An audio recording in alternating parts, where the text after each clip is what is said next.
아직도 키코토 할머니가 낡은 천 가방을 들고 아들 집으로 들어가던 날이 기억난다. 할머니는 72세로 내가 오랫동안 이웃으로 지낸 분이었다. 작고 마른 체구였지만 강인한 분이셨고 깡마른 손으로 아이들과 손주들을 위해 따뜻한 담요를 짜곤 하셨다. 그날은 하늘이 맑고 푸르렀고 햇빛이 좁은 골목길에 부드럽게 내려앉았다. 나는 집 현관에 서서 목재 울타리 너머로 할머니를 바라보았다. 할머니는 바랭긴 옷을 입고 가방을 꼭 끌어안고 있었는데 마치 떨어뜨릴까 봐 걱정하는 것 같았다. 얼굴엔 주름이 가득했지만 미소는 다정하게 빛났다.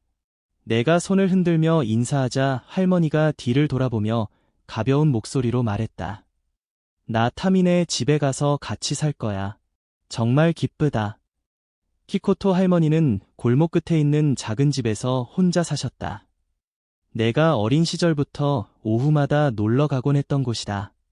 남편은 오래전에 세상을 떠났고 자식들은 커서 하나둘 떠나가며 할머니를 긴 외로움 속에 남겨두었다. 하지만 할머니는 결코 불평하지 않으셨다. 작은 일들에서 기쁨을 찾으셨다. 때로는 담요를 짜고 때로는 문 앞 화분을 손질하며 시간을 보내셨다. 그러던 그날 할머니가 큰아들 타민의 가족과 함께 살기로 결정했다고 말했을 때 나는 할머니의 눈이 반짝이는 걸 보았다. 마치 오랫동안 꺼져 있던 불씨가 다시 타오르는 듯했다. 할머니는 내게 말했다. 나도 늙었고 혼자 있으니 심심하잖아. 이제 저쪽으로 가면 자식도 있고 손주도 있고 집이 북적일 거야. 나는 할머니가 저녁 식탁에 앉아서 옛날 이야기를 손주들에게 들려주고 손주들이 할머니 하며 깔깔대는 모습을 상상했다.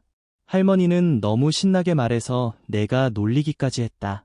할머니가 가면 애들이 이야기 다 듣기도 전에 지칠거려. 할머니는 맑게 웃으며 기뻤고 그 미소엔 희망이 가득했다.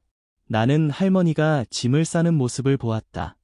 손이 떨리며 타미가 어렸을 때 짠 낡은 담요를 가방에 넣고 빛바랜 가족 사진 몇 장을 더 챙겼다. 할머니는 그것들을 소중히 다루며 마치 평생의 추억을 함께 가져가는 듯했다. 새 집에서 잘 적응할 수 있는 연결고리라도 되는 양. 할머니가 떠나는 날 나는 골목 어귀까지 배웅했다. 타미가 낡은 오토바이를 몰고 할머니와 가방을 태웠다. 나는 할머니가 아들 등에 바짝 붙어 앉아 허리를 꼭 잡고 고개를 살짝 기울이며 바람에 미소 짓는 모습을 보았다. 나는 그 자리에 서서 할머니의 모습이 점점 멀어질 때까지 바라보았다. 마음속엔 묘한 기쁨이 일었다. 이제 할머니가 더 이상 외롭지 않으리라 생각했다. 가족의 따뜻함 속에서 저녁을 함께 먹고 손주의 제잘거림을 들으며 젊음을 바쳐 키운 가정을 다시 느낄 거라 믿었다. 하지만 그 기쁨은 오래가지 못했다. 몇 주 후 나는 할머니가 예전 집에 자주 들르지 않는 걸 알아챘다. 이전엔 물을 주러 오거나 편지를 가지러 오며 나와 타민의 집 이야기를 나누곤 했는데 말이다. 이번엔 내가 찾아갔을 때 할머니가 아들 집거실 구석에 앉아 낡은 담요를 손에 든 채 멍하니 먼 곳을 바라보고 있었다. 내가 물었다. 타미 형네 집에서 지내는 게 어떠신가요? 할머니는 희미하게 웃으며 목소리를 낮췄다. 괜찮아. 근데 내가 생각했던 것과는 달라. 그 후 몇 번 더 찾아가며 점점 알게 되었다. 타민의 집은 할머니가 꿈꾼 것처럼 북적이지 않았다. 며느리인 하는 일에 치여 늘 바빠 할머니와 대화할 틈이 없었다. 타민은 아침부터 밤까지 일하고 돌아와 밥만 먹고 핸드폰만 들여다봤다. 손주들은 큰애는 장난꾸러기고 작은애는 울기 바빠 할머니가 조용히 거기 있는 걸 알아채지 못했다. 한 번은 할머니가 손주를 위해 사과를 깎는 걸 봤다. 칼질 하나하나 정성스러웠지만 아이는 사과 한 조각을 들고 뛰어가 버렸다. 화가 지나가며 한숨을 쉬었다. 어머니, 거기 놔두세요. 제가 빨리 할게요. 할머니는 말없이 칼을 내려놓고 테이블 끝을 꼭 쥐며 자존심을 붙잡으려는 듯했다. 할머니는 변하기 시작했다. 그때의 미소는 점점 드물어졌고 눈은 깊이 파였다. 처음의 희망이 매일의 고요 속에서 달아가는 듯했다. 어느 날 내가 찾아갔을 때 할머니는 창가에 앉아 담요를 끌어안고 중얼거렸다. 이렇게 살아서 뭐하나. 그 말을 듣는 순간 목이 메었다. 키코토 할머니, 한때 가족을 위해 모든 걸 짊어지고 의지가 되어준 분, 이제는 자신이 보이지 않는 존재처럼 느껴졌다. 그녀가 전부였던 집에서조차. 6개월이 지나고 할머니는 떠나기로 했다. 양로원으로 가겠다고 선택한 것이다. 떠나는 날, 나는 할머니가 낡은 담요를 안고 눈빛이 흔들리면서도 단단한 모습을 보았다.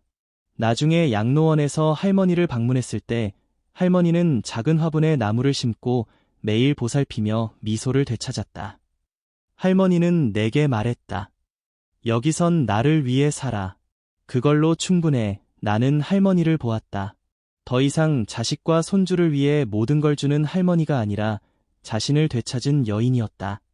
키코토 할머니의 이야기는 나를 많이 생각하게 했다. 우리는 때로 다른 이에게 너무 많은 기대를 걸고 정작 자신의 가치를 잊는다. 할머니는 내게 가르쳐 주었다. 나이와 상관없이 우리에게 맞지 않는 곳을 떠나 작은 평화를 찾을 수 있다는 걸. 햇빛 아래 앉아 낡은 담요를 만지며 부드럽게 웃는 할머니의 모습은 자유와 자존심의 힘을 내게 영원히 상기시킬 것이다. 키코토 할머니가 더 이상 예전의 그분이 아니라는 걸 처음 깨달았을 때의 답답한 느낌이 아직도 생생하다. 72세인 할머니는 내 오랜 이웃이었고 몇 달 전 큰아들 타민의 가족과 함께 살기 위해 이사갔다. 처음엔 할머니가 정말 행복해 보였다. 자식과 손주들과의 새 삶을 이야기할 때 눈이 반짝였다. 하지만 몇 번 방문하면서 나는 변화를 알아챘다. 집이 아니라 할머니 자신에게서였다. 타민의 집 분위기는 내가 생각했던 것보다 무거웠고 한때 모든 이야기의 중심이었던 키코토 할머니는 이제 구석에 조용히 있는 그림자 같았다. 처음 눈치챈 건 비가 살짝 내리던 오후였다. 나는 어머니가 만든 과자를 조금 들고 할머니께 나눠드리러 갔다. 집에 들어서자 할머니가 거실 구석 낡은 나무 의자에 앉아 작은 칼로 사과를 깎고 있었다. 손이 떨리며 빨간 껍질을 천천히 자르고 있었는데 마치 자신이 아직 쓸모 있다는 걸 느끼려고 시간을 끌고 있는 듯했다. 할머니 앞에는 큰 손주 비니가 핸드폰을 만지작거리고 있었다. 내가 웃으며 인사했다. 할머니, 비니 주려고 사과 깎으세요? 걔 사과 좋아하죠. 비니는 고개를 들더니 네라고 중얼거리며 할머니가 막 깎은 사과를 집어들었다. 하지만 할머니가 내밀기도 전에 아이는 마당으로 뛰쳐나가 버렸고 사과 접시는 테이블 위에 외로이 남았다. 부엌에서 나온 며느리 화가 앞치마를 손으로 닦으며 길게 한숨을 쉬었다. 어머니, 거기 놔두세요. 제가 빨리 할게요. 목소리는 딱히 짜증 섞인 건 아니었지만 할머니가 멈칫하는 게 보일 정도였다.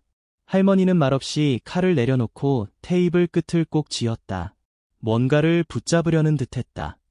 자존심일 수도 있고 아직 가치가 있다는 느낌일 수도 있다. 나는 거기 서서 할머니를 보았고 마음이 아렸다. 할머니 눈에 잠깐 슬픔이 스쳤지만 곧 고개를 돌려 의자 위 손수건을 고치는 척했다. 약한 모습을 보이기 싫은 거라는 걸 알았다. 그날부터 더 유심히 보게 됐다. 내가 갈 때마다 타미와 화의 눈빛에 살짝 짜증이 섞여 있는 걸 느꼈다. 할머니가 뭐 물어보거나 부탁할 때마다였다. 한 번은 할머니가 말했다. 타마, 이 선풍기 고장 났는데 좀 봐줄 수 있니? 타미는 TV를 보며 퉁명스럽게 대답했다. 나중에 볼게요. 걱정 마세요. 하지만 그 나중은 오지 않았다. 할머니는 잠시 서 있다가 조용히 구석 의자로 돌아가 이사 올 때 가져온 낡은 담요를 끌어안았다. 나는 속이 상했다. 할머니를 대신해서 화가 났다. 할머니가 바라는 건 많지 않았다. 그저 작은 관심뿐인데 집안 공기가 점점 무거워졌다. 할머니가 꿈꿨던 웃음소리 가득한 식사 시간은 그릇과 젓가락 소리, 몇 마디 건성 대화로 끝났다. 한 번은 같이 밥을 먹었는데 할머니가 비니에게 고기를 집어주며 웃었다. 많이 먹어. 건강해야지. 옛날에 내 아빠도 이거 좋아했어. 하지만 비니는 네 라고만 하고 핸드폰을 내려다봤다. 할머니를 쳐다보지도 않았다. 화는 작은 애를 달래느라 바빴고 타미는 뉴스를 훑느라 정신없었다. 할머니는 젓가락을 든 채 앉아 있었지만 눈빛은 자신이 낀 가족 속에서 낯선 사람 같았다. 나는 목이 메어 뭐라 말하고 싶었지만 어디서부터 시작해야 할지 몰랐다.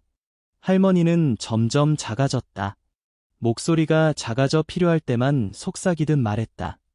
내가 처음 봤던 미소, 자식과 손주들과 함께 살 희망에 가득했던 그 미소는 드물어졌고 대신 피곤한 눈빛만 깊어졌다. 한 번은 할머니가 거울 앞에 서서 백발을 만지며 중얼거리는 걸 봤다. 이렇게 살아서 뭐하나. 나는 문밖에서 듣고 가슴이 찢어질 것 같았다. 할머니는 자신이 짐이 된다고 느꼈다. 할머니의 존재가 기쁨이 아니라 긴장과 불화를 낳는다고 여겼다. 나는 할머니를 위해 뭔가 하고 싶었다. 마당으로 나오라고 해서 옛집 화분 이야기를 물었다. 할머니는 희미하게 웃었다. 이제 나 늙어서 누가 그런 걸 필요로 하겠니? 내가 옛날 이야기를 해달라고 졸랐지만 할머니는 고개를 저었다. 아니야, 애들 방해하고 싶지 않아. 걔들 바빠. 그 말을 듣고 슬프기도 화가 나기도 했다. 왜 할머니가 스스로를 짐으로 생각하는 걸까? 왜 자식들을 위해 바친 세월이 이런 무심함으로 돌아오는 걸까? 6개월 뒤 할머니는 떠나기로 했다. 양로원을 선택했다. 떠나는 날 할머니는 낡은 담요를 안고 전에 없던 단단한 눈빛을 보였다. 나중에 방문했을 때 할머니는 작은 나무를 화분에 심고 매일 돌보며 미소를 되찾았다. 여기선 나를 위해 살아. 그걸로 충분해. 라고 했다. 나는 할머니를 보며 깨달았다. 할머니는 그 집에서 줄 수 없는 평화를 찾았다. 할머니 이야기를 보며 깊은 교훈을 얻었다. 때론 우리를 소중히 여기지 않는 곳을 떠날 용기가 필요하다. 자존심을 지키고 가치를 되찾기 위해서다. 할머니는 단순한 이웃이 아니었다. 나이와 상관없이 우리가 스스로를 먼저 사랑할 가치가 있다는 생생한 증거였다. 사과를 깎다 떨리는 손으로 칼을 내려놓던 모습은 내 마음에 영원히 새겨져 주변 사람을 늦기 전에 소중히 여기라고 촉구한다. 나는 키코토가 갈색의 낡은 가방을 들고 아들의 집에 들어오는 날을 아직도 기억한다. 그녀의 마른 손은 가방 손잡이를 꼭 쥐고 있었고 마치 그것이 그녀를 과거와 이어주는 마지막 끈인 것 같았다. 72세인 그녀는 백발을 단정히 묶고 있었지만 한때 가족을 돌보며 생기 넘치던 눈빛은 이제 희미해져 기름 램프가 꺼지기 직전 같았다. 나는 이웃이고 종종 그녀 아들 집에 들러 이야기를 나누곤 했는데 키코토의 희망에서 깊은 외로움으로 이어지는 여정을 지켜보았다. 처음 며칠 동안 키코토는 웃었다. 그녀는 나에게 옛집 이야기를 들려주었다. 작은 텃밭을 가꾸고 아침마다 차를 우려내며 해가 뜨는 모습을 바라보던 곳이었다. 여기 와서 자식과 손주들 가까이 있고 싶었어. 그녀는 희망의 찬 목소리로 말했다.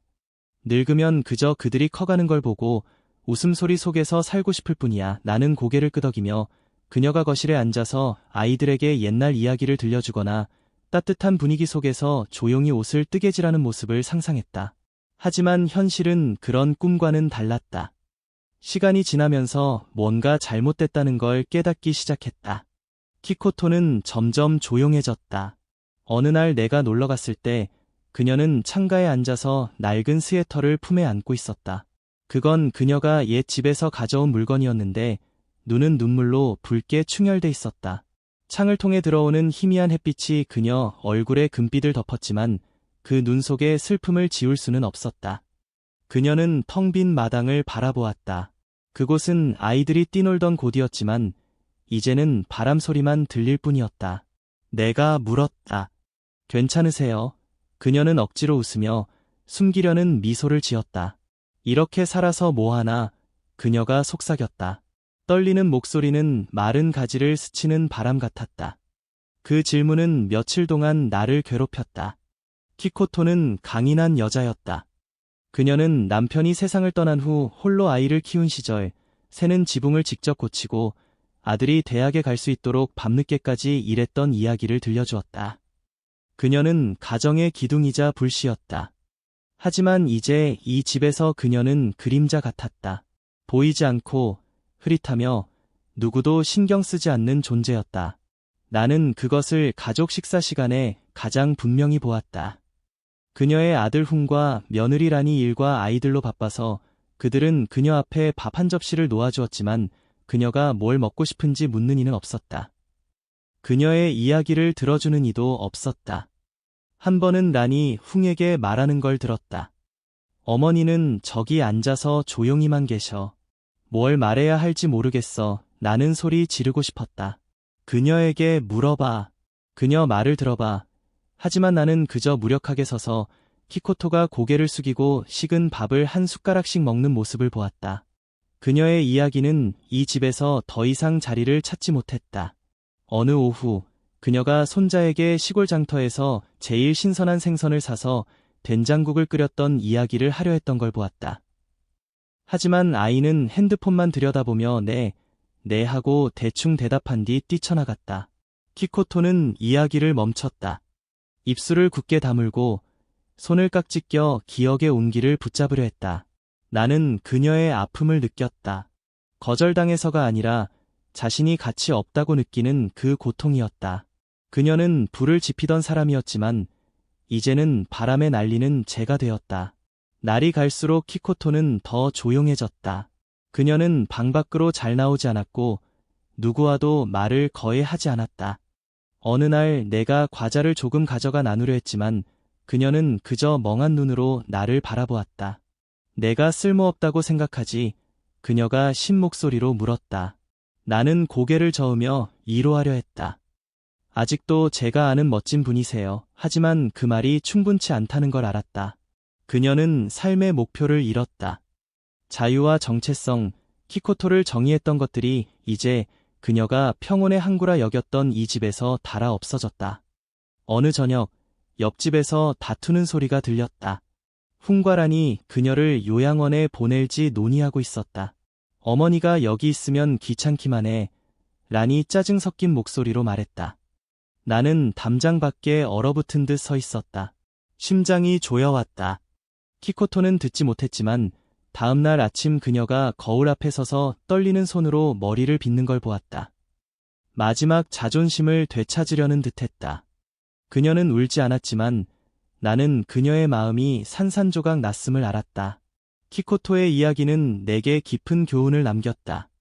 나는 늙는 게 무서운 게 아니라 자신을 잃는 게 더 두렵다는 걸 깨달았다. 키코토는 가족 속자리뿐 아니라 살아갈 이유를 잃었다. 그것은 어떤 재산보다 소중한 것이었다. 내가 언젠가 그런 처지에 놓인다면 내 안의 불꽃을 어떻게 지킬까? 아마도 중요한 건 오래 사는 게 아니라 어디에 있든 누구와 있든 온전히 사는 것일지도 모른다. 키코토는 나에게 가르쳐 주었다. 때로는 행복이 다른 이에게 필요한 존재가 되는 데 있지 않고 창가에 앉아서 새날이 시작되는 걸 바라보는 작은 일에도 의미를 찾는 데 있음을. 나는 키코토가 창가에 앉아있는 긴 밤들을 아직도 기억한다. 희미한 달빛이 그녀의 얼굴을 비췄고 그녀의 눈은 슬픔과 고민으로 가득 차 있었다. 72세인 그녀는 아들 집에서 살았지만 매일 지나가는 조용한 그림자 같았다. 나는 이웃으로 자주 그녀를 방문하며 더 이상 가족 누구도 듣고 싶어 하지 않는 이야기를 들어주었다. 최근 몇 달 동안 나는 그녀가 큰 결정을 두고 고민하고 있음을 알아챘다. 그녀가 그 결정을 실행할 용기를 낼 줄은 몰랐다. 모든 것은 식은 밥상에서 그녀가 가족 대화에서 제외되던 순간들에서 그리고 어느 밤 내가 그녀 아들 훈이 아내와 그녀를 요양원에 보내는 문제를 논의하는 소리를 들었을 때부터 시작되었다. 어머니가 여기 있으면 귀찮기만 해. 며느리 란이 짜증 섞인 목소리로 말했다. 나는 담장 밖에 서서 가슴이 조여오는 걸 느꼈다. 키코토가 그 말을 들었는지 모르지만 다음 날 아침 내가 찾아갔을 때 그녀는 차가 식은 찻잔을 들고 멍하니 앉아 있었다. 내가 어떻게 해야 할까? 그녀가 쉰 목소리로 물었다. 나는 대답하지 못하고 그저 조용히 옆에 앉아 그녀의 외로움이 마음을 갉아먹는 걸 느꼈다. 그 후 여러 밤 그녀 방의 불빛이 늦게까지 켜져 있는 걸 보았다. 한 번은 내가 찾아갔을 때 그녀가 작은 종이에 뭔가를 쓰고 접어서 서랍에 넣는 모습을 보았다. 묻지 않았지만 그녀가 깊이 생각하고 있음을 알았다. 비 오는 어느 오후, 그녀가 나를 불렀다.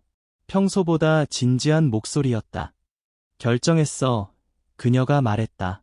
손을 꽉꽉 찢긴 채 의지를 다지는 듯했다. 여길 떠나서 요양원으로 갈 거야. 나는 놀라서 그녀의 눈을 보았다.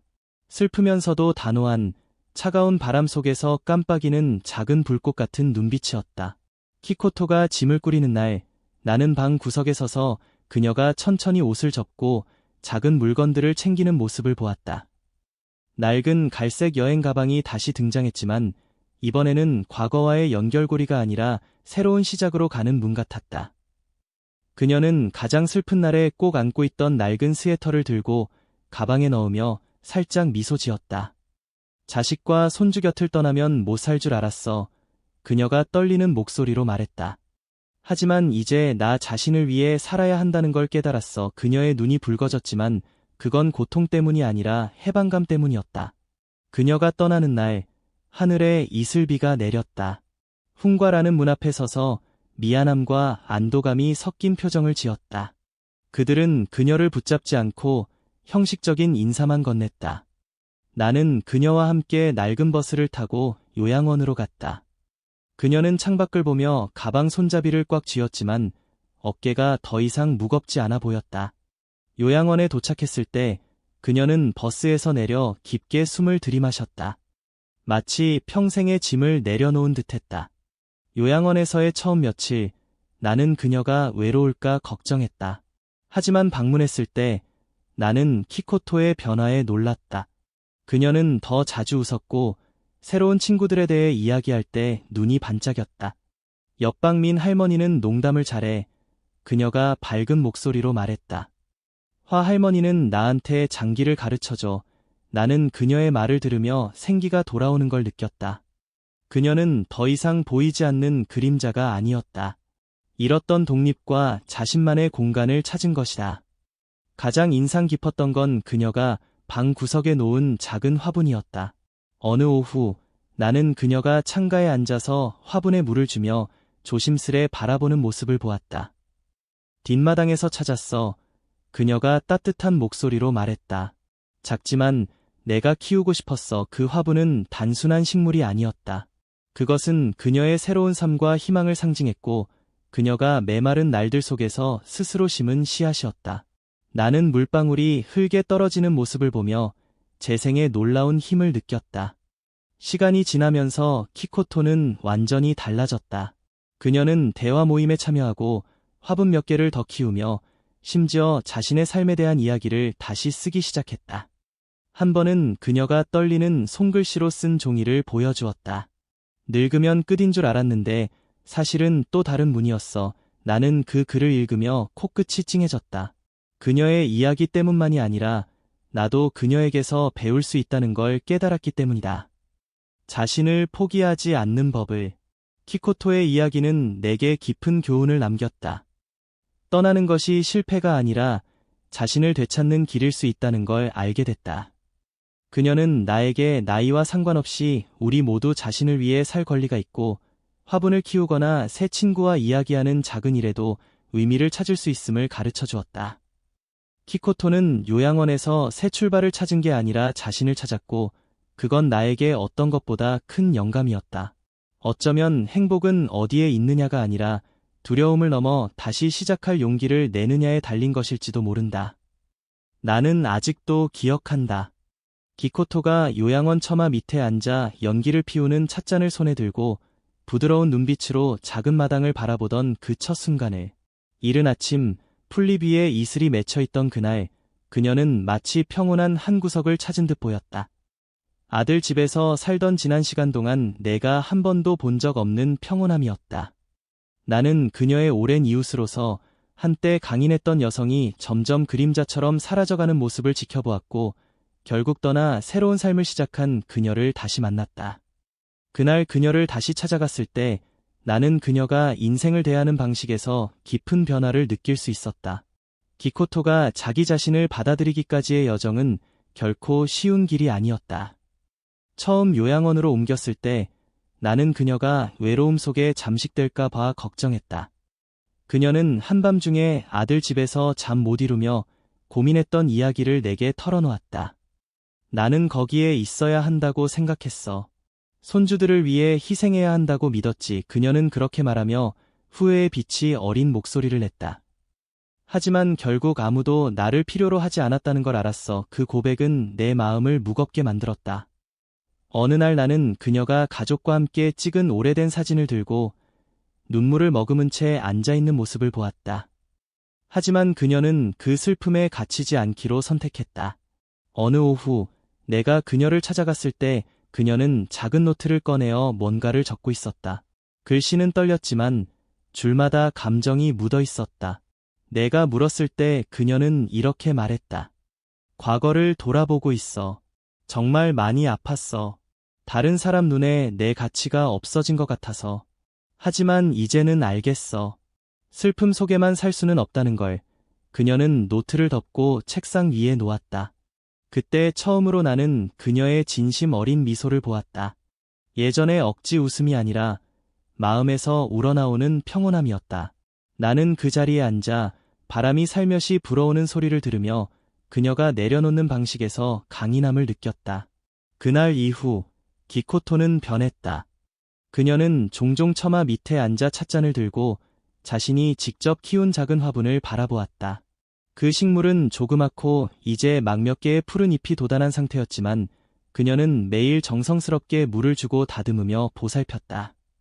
마치 그것이 자신의 한 부분인 것처럼. 어느 날 나는 그녀 곁에 앉아 새소리를 들었다. 그녀는 나를 바라보며 따뜻한 목소리로 말했다. 이젠 나를 위해 살아. 그것만으로 충분해. 그 단순한 말이 내 가슴을 울렸다. 나는 그녀의 눈을 바라보며 이전에는 볼 수 없었던 평온함을 보았다. 그것은 체념이 아니라 진정한 자유였다. 그녀는 사소한 것들에서 기쁨을 찾기 시작했다. 매일 아침 일찍 일어나 정원으로 나가 꽃향기를 맡았고 그 꽃은 요양원의 노인들이 함께 심은 것이었다. 그녀는 내게 말했다. 처음으로 새소리를 들었을 때 그 어떤 싸움 소리나 냉랭한 침묵도 없었어. 그녀는 나뭇잎을 쓰다듬으며 이어 말했다. 전에는 삶이 시끄럽고 누군가 곁에 있어야만 진짜라고 생각했어. 하지만 지금은 새소리 하나만으로도 충분히 행복해. 나는 그 자리에 앉아 흙내음을 느끼며 그녀의 행복이 더 이상 누구에게 의존하지 않음을 깨달았다. 어느 날 나는 그녀가 다시 예전의 가족 사진을 들고 있는 걸 보았다. 하지만 이번에는 울지 않았다. 그녀는 사진을 바라보다가 미소를 지으며 상자에 넣었다. 내가 묻자 그녀는 이렇게 말했다. 이제 아들이나 며느리에게 화가 나지 않아. 그들은 그들 삶이 있고 나는 내 삶이 있어. 아프긴 했지만 이젠 나 자신을 먼저 생각하는 법을 배웠어. 그녀의 말에서 나는 놀라운 성숙함을 느꼈다. 기코토는 단지 과거를 받아들인 것이 아니라 그 고통을 딛고 일어섰고 그것을 자신의 힘으로 바꾸어 앞으로 나아갔다. 그녀의 평온함은 작은 행동 하나하나에 스며들었다. 다른 노인들과 이야기하며 웃음을 터뜨리고 오래전에 그만두었던 뜨개질도 다시 시작했다. 어느 날 오후 그녀는 막 완성한 연한 초록색 목도리를 보여주며 말했다. 이건 나를 위해 만든 거야. 작지만 이걸 통해 나는 여전히 가치 있는 존재임을 느껴. 나는 그 목도리를 손에 들고 정성껏 짠 실 한 코 한 코를 느끼며 그녀가 단지 평온함을 찾은 것이 아니라 잃었던 자신을 되찾았다는 걸 알았다. 기코토의 이야기는 내게 깊은 교훈을 남겼다. 나는 자아 수용이 포기가 아니라 치유의 길이라는 걸 깨달았다. 그녀는 내게 행복이 다른 이의 필요 속에 존재하는 것이 아니라 나 자신을 소중히 여기는 데 있다는 걸 알려주었다. 따뜻한 찻잔, 새소리, 작은 화분 하나에서조차도 기코토는 더 이상 자신의 가치를 타인의 인정에서 찾지 않는다. 그녀는 스스로 그것을 발견했고 그 어떤 위로의 말보다도 그것은 더 강력한 울림이었다. 어쩌면 내가 배운 가장 큰 교훈은 이거다. 평온은 어디서 찾는 것이 아니라 내면에서 조금씩 천천히 쌓아가는 것이라는 걸. 기코토가 매일 작은 화분을 돌보듯이. 키코토를 처음 만난 날이 아직도 기억난다. 가을 오후였고 노란 낙엽이 내가 우연히 들른 작은 마을로 이어지는 좁은 길 위로 흩날리고 있었다. 키코토는 낡은 나무 벤치에 앉아 있었고 마디가 굵은 손에는 연필을 쥐고 누렇게 변한 종이에 스케치를 그리고 있었다. 나무 사이로 비치는 희미한 햇살이 그녀의 백발에 내려앉아 부드러운 빛의 테두리를 만들어냈다. 원래 오래 머물 생각은 없었지만 그녀의 깊고 무언가를 담고 있는 듯한 눈빛이 나를 붙잡았다. 보러 올래요? 키코토가 말했다. 목소리는 부드러웠지만 묘한 끌림이 있었다. 나는 고개를 끄덕이고 다가가자 그녀는 스케치를 보여주었다. 기와 지붕이 굽은 작은 집, 나무 창문, 그리고 주변의 야생화가 만발한 그림이었다. 여기가 내가 살던 곳이에요. 그녀가 말했다. 하지만 이제는 기억 속에만 남아있죠. 나는 많은 질문을 하지 않고 그냥 옆에 앉아서 들었다. 키코토는 젊은 시절을 이야기했다. 재능 있는 건축가로 대도시에서 유명한 건물들을 설계했던 때를. 그녀는 책상 앞에서 열심히 그림을 그리던 날들, 마감일을 맞추느라 잠 못 이루던 밤들, 그리고 자신이 만든 건물들이 도시 한복판에 우뚝 서는 모습을 보며 느꼈던 자부심을 말했다. 그러다 그녀의 목소리가 낮아졌다. 마치 기억이 그녀를 어두운 구석으로 끌고 가는 듯했다. 나는 그 건물들 속에서 나를 잃어버렸어요. 그녀가 속삭였다. 아름다웠지만 집은 아니었죠. 나는 키코토를 바라보며 깔끔한 정장을 입고 공사 현장 한가운데서 도면을 들고 눈빛이 반짝이던 그녀를 상상하려 했다. 하지만 지금 내 앞에는 70에 가까운 여인이 있었다.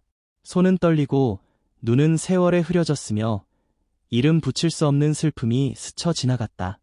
왜 다 버리고 떠나셨어요? 호기심을 참지 못하고 물었다.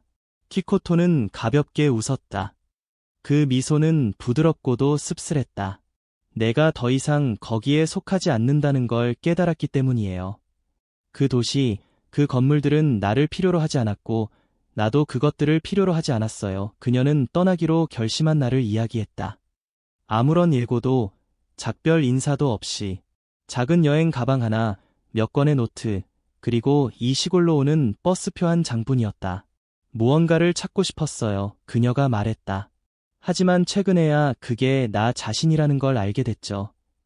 그 후 며칠 동안 나는 계획보다 더 오래 마을에 머물렀다. 키코토의 여정에 끌려 들어갔다. 그녀가 다시 시작하는 모습을 보았다.